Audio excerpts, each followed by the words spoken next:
কুসুমকে মীনাক্ষীর হাত থেকে বাঁচালো আয়ুষ্মান এসে সম্পূর্ণ জানতে হলে চ্যানেলটি সাবস্ক্রাইব করে ভিডিওতে লাইক দিয়ে দেখতে থাকুন। কুসুম সিরিয়ালের আজকের পর্বের শুরুতেই দেখা যায় কুসুম ঈশানের ঘরে এসে বলতে থাকে যে বাইরে সবাই ডাকছে। তখন আয়ুষ্মান এবং ইন্দ্রাণী সহ সবাই নিচে নেমে আসে। তারপর কুসুম বাড়িতে যেসব গিফট দিয়েছিল সব গিফটগুলো একবারে নিয়ে যেতে গেলে পড়ে গেলে তখন আয়ুষ্মান সেই গিফটগুলো তুলে নেয়। তখন কুসুম বলে, ছোট সাহেব আমি পারবো, আপনি আমাকে দিন বরং। তখন আয়ুষ্মান বলে, থাক, তুমি যে পারবে সেটা আমি জানি, আমি তোমাকে সাহায্য করে দিচ্ছি। তখন কুসুম বলবে, থ্যাংক ইউ। এরপর এদিকে অনুষ্ঠান শুরু হয়ে যায়।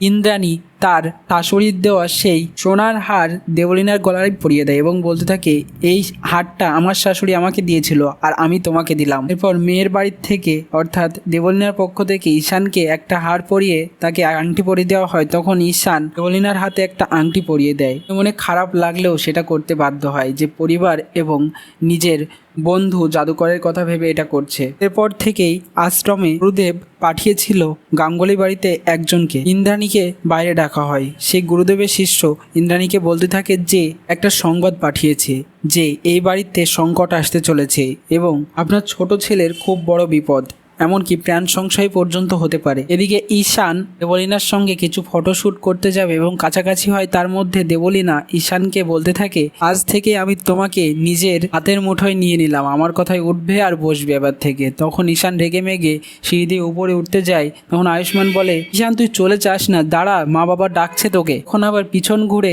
ঈশান নিচে নামতে যায়। মা বাবার কথা ভেবে হঠাৎ করে সে সিঁড়ি থেকে গড়িয়ে গড়িয়ে পড়ে যায় এবং তার মাথা থেকে কিছুটা ব্লাড লস হয়। তারপর ইন্দ্রাণী তো এক্সাইটেড হয়ে পড়ে যে, ঈশান কি হলো তোমার, কি হলো, তাড়াতাড়ি আয়ুষ ফোন করো অ্যাম্বুলেন্সে, তাড়াতাড়ি। আয়ুষ্মান ফোন করে ডাক্তারের কাছে। এরপর কুসুম এসে একটা মলম লাগিয়ে দেয়। সেটা দেখে দেবলীনা খুব রেগে যায়, বলে যে এসব কেন লাগাতে গেলে, এর থেকে তো ইনফেকশন হতে পারে।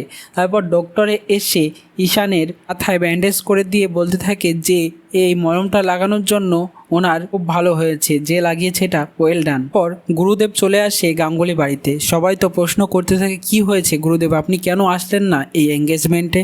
তখন গুরুদেব বলতে থাকে, ইন্দ্রাণী এবং রাজের সঙ্গে আমার কিছু পার্সোনাল কথা আছে, তাই জন্য ঘরে নিয়ে যাই। কুসুমকে দুধ এবং খাবার আনতে বলল।